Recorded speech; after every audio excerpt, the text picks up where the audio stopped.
नमस्कार मंडळी, आज आपण अशी रेसिपी पाहणार आहोत जी बऱ्यापैकी सर्वांच्याच आवडीची असते. ती म्हणजे काजू मसाला रेसिपी. आता ही रेस्टॉरंटमध्ये मोठ्या प्रमाणात ऑर्डर केली जाणारी रेसिपी घरच्या घरी कशी बनवायची हे आपण आज पाहणार आहोत. त्याआधी तुमचं माझ्या कुकिंग डायरीज विथ राहुल या चॅनलमध्ये सहर्ष स्वागत. ही रेसिपी बनवायला तर खूप सोपी आहे, त्याचप्रमाणे चवीला तर रेस्टॉरंटपेक्षाही उत्तम आहे. त्यामुळे हा व्हिडिओ शेवटपर्यंत नक्की पहा.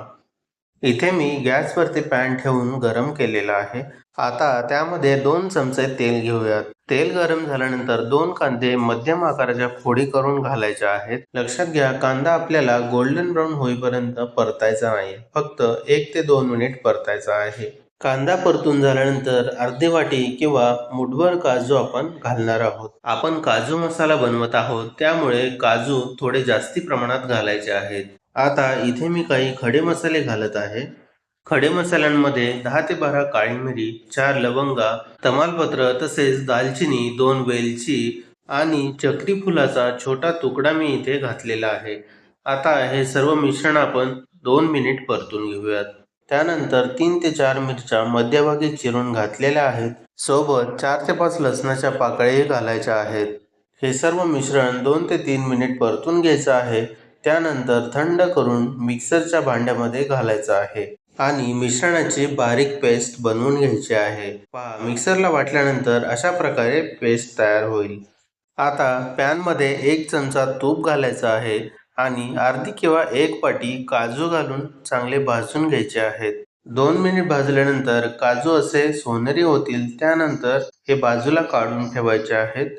आता याच पॅनमध्ये 1 चमचा तेल घालायचं आहे आणि 1 कांदा बारीक चिरून घालायचा आहे. आता कांदा गोल्डन ब्राऊन होईपर्यंत परतून घ्यायचा आहे. कांदा परतून झाल्यानंतर मी इथे 1 चमचा आलं लसणाची पेस्ट घालत आहे. आता ही आलं लसणाची पेस्ट कांद्यामध्ये व्यवस्थित मिक्स करायची आहे.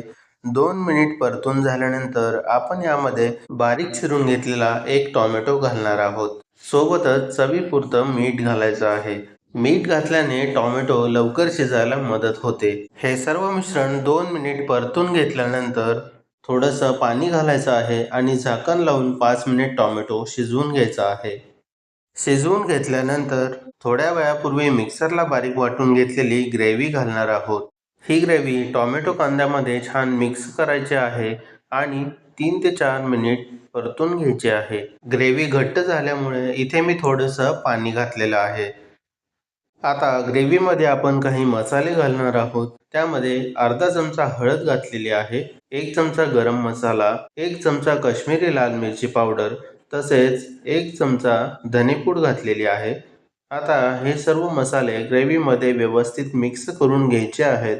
ग्रेव्ही घट्ट वाटत असेल तर थोडं पाणी आपण यामध्ये घालू शकतो. आता आपली ग्रेव्ही छान शिजलेली आहे, त्याचबरोबर छान कलरही आलेला आहे. आता आपण थोड्या वेळापूर्वी भाजून घेतलेले काजू घालूयात. हे काजू ग्रेव्हीमध्ये छान मिक्स करायचे आहेत आणि झाकण ठेवून 5 मिनिट शिजवून घ्यायचे आहेत. 5 मिनिटानंतर हे काजू आणि ग्रेव्ही छानपैकी शिजलेली असेल. शिजवल्यानंतर तुम्हाला जर ग्रेव्ही जास्त घट्ट वाटत असेल तर तुम्ही यामध्ये पाणी घालून ती ऍडजस्ट करू शकता. आता आपण वरून थोडी कसुरी मेथी आणि चिरलेली कोथिंबीर घालूयात आणि छान मिक्स करून घेऊयात. इथे आपला रेस्टॉरंट स्टाईल काजू मसाला तयार आहे. तुम्ही हा काजू मसाला चपाती, रोटी, नान सोबत खाऊ शकता. ही काजू मसाल्याची रेसिपी तुम्हाला कशी वाटली ते कमेंट करून नक्की कळवा आणि माझ्या चॅनलवरती नवीन असाल तर सबस्क्राईब नक्की करा. अशाच नवीन नवीन रेसिपी मी तुमच्यापर्यंत घेऊन येत राहीन. तोपर्यंत खा प्या मस्त रहा. धन्यवाद.